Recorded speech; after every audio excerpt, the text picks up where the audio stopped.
안녕하세요. 오늘 원리 강론에 나오는 아주 흥미로운 신학적 틀을 하나 들여다볼까 하는데요. 바로 잃어버린 것을 원래대로 되돌려 놓는 일종의 공식에 대한 이야기입니다. 우리 모두가 한 번쯤은 느껴봤을 법한 바로 이 감정에서 이야기를 시작해 볼게요. 이 원전은요, 바로 그 일을 가능하게 하는 우주적인 원리가 있다고 말합니다. 뭐랄까, 잘못된 것을 바로잡기 위한 영적인 물리학 법칙 같은 거죠? 자, 그럼 한번 제대로 파고들어 볼까요? 이 개념을 이해하려면 먼저 인류가 처한 근본적인 문제가 뭔지부터 알아야 합니다. 우리가 본질적으로 착하거나 악한 게 아니고요. 그 사이에 아주 아슬아슬한 중간 지점에 서 있다는 겁니다. 자, 이 그림이 정말 흥미로운데요. 인류의 중간 위치를 딱 보여주고 있죠. 최초의 타락이라는 사건 이후에 인류는 끊임없이 하나님 쪽으로 가려는 힘과 사탄 쪽으로 끌어당기는 힘 사이에서 줄다리기를 하게 됐다는 거예요. 그래서 여기서 진짜 중요한 건 뭐냐면 우리가 이 줄다리기에서 그냥 가만히 끌려다니는 존재가 아니라는 겁니다. 우리의 모든 행동이 바로 조건이 되는 거죠. 이 조건에 따라서 하나님이 우리를 당신 쪽으로 더 강하게 끌어당기실 수도 있고 반대로 사탄이 이 사람은 내 거야 하고 주장할 근거를 우리가 직접 만들어줄 수도 있다는 겁니다. 바로 이 때문에 어떤 해결책이 절실하게 필요해지는 거죠. 문제가 그렇다면 해결책은 뭘까요? 바로 여기서 탕감붓기라는 핵심 개념이 등장합니다. 이게 뭐냐면 일종의 영적인 법칙이라고 생각하시면 돼요. 원래 있어야 할 그 상태로 돌아가려면 반드시 특정한 탕감 조건이라는 걸 세워야 한다는 거죠. 우리가 빚을 져서 신용이 떨어졌을 때 그 빚을 다 갚아야만 원래 신용을 회복할 수 있는 거랑 똑같은 이치입니다. 이 비유를 보면 개념이 확 와닿죠. 진심 어린 사과 한마디가 깨졌던 관계를 다시 이어주는 것처럼 이 탕감 조건이라는 건 인류가 창조주와의 원래 관계를 회복하기 위해서 반드시 치러야 하는 어떤 행동을 의미하는 겁니다. 그러면 이 빚은, 즉 탕감 조건은 어떻게 세우는 걸까요? 이 이론에서는 크게 세 가지 종류가 있다고 설명합니다. 자, 하나씩 한번 살펴볼게요. 원전을 보면 각각에 대한 구체적인 예시가 나오는데요. 예를 들어 더 작은 조건은 세례 같은 거예요. 물 몇 방울을 가지고 온전히 영적으로 다시 태어나는 것을 상징하는 것처럼 작은 행위로 큰 결과를 얻는 거죠.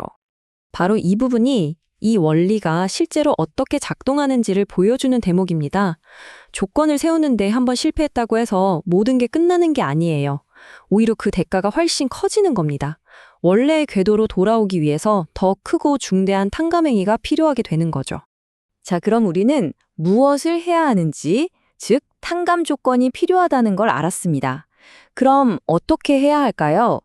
그 방법은 놀라울 정도로 아주 직접적입니다. 문제를 일으켰던 행동과 정확히 반대 방향으로 가야 한다는 거예요. 이 표를 보시면 논리가 아주 명확하게 보이죠. 타락의 원인이 말씀에 대한 불순종이었다면 복귀의 조건은 당연히 순종이 되는 거고요. 타락 때문에 하나님이 슬퍼하셨다면 다시 돌아오는 길은 우리의 행동으로 하나님을 기쁘게 해드리는 겁니다. 그리고 여기서 정말 중요한 점을 딱 짚어주는데요. 이 모든 과정이 그냥 가만히 있는데 저절로 이뤄지는 게 아니라는 겁니다. 이 반대의 조건을 세우고 실천하는 건 누가 대신해 줄 수 없는 오롯이 우리 인류 자신의 책임 분담이라는 거죠. 그렇다면 이 모든 복잡한 과정을 도대체 왜 거쳐야 하는 걸까요? 이 탕감의 궁극적인 목표는 뭘까요? 바로 메시아를 위한 기대라고 불리는 것을 세우기 위해서입니다. 이 기대라는 건 두 단계로 이루어져 있어요. 첫 번째는 믿음의 기대를 세워서 하나님과의 깨진 믿음의 관계를 복원하는 거고요. 그렇게 믿음의 기반이 단단하게 세워지고 나면 그 위에 실체 기대를 세워서 인류의 본성 자체를 회복한다는 겁니다. 이 첫 번째 단계, 즉 믿음의 기대를 세우려면 항상 세 가지 요소가 필요하다고 해요.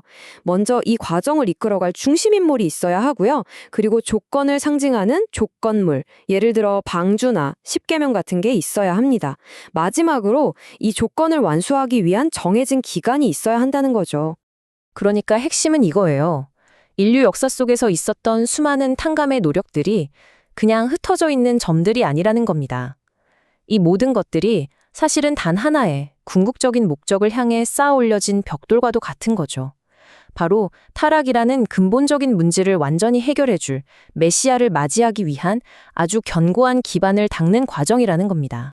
결국 이 모든 설명의 틀은 인간의 행동과 책임을 어마어마하게 강조하고 있습니다.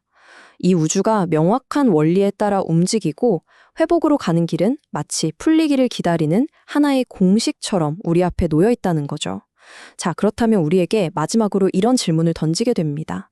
그 방정식을 풀어야 할 책임, 과연 누구에게 있는 걸까요?